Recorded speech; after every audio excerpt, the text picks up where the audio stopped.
На сегодняшний день остро стоит проблема взыскания штрафов за нарушение гражданами административного законодательства. Не секрет, что далеко не все сибайцы готовы заплатить штраф, например, за появление в общественном месте в состоянии опьянения или за распитие алкогольных напитков в общественном месте. Ежедневно сотрудники полиции разъясняют правонарушителям сроки и порядок оплаты штрафов, объясняют, что закон соблюдать выгодно, в том числе и в материальном плане. Более 80 человек по решению суда были подвергнуты административному аресту на срок до 15 суток. Свыше 70 отправлены на обязательную отработку в общей сложности свыше 3000 часов.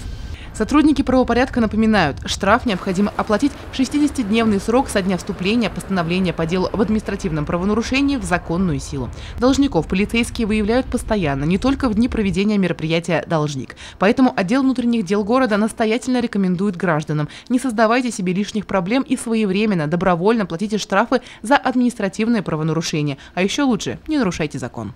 Елена Афанасьева, Гульхамитова, Дамир Хайбуль, Любовь Карпова, телекомпания СТВ.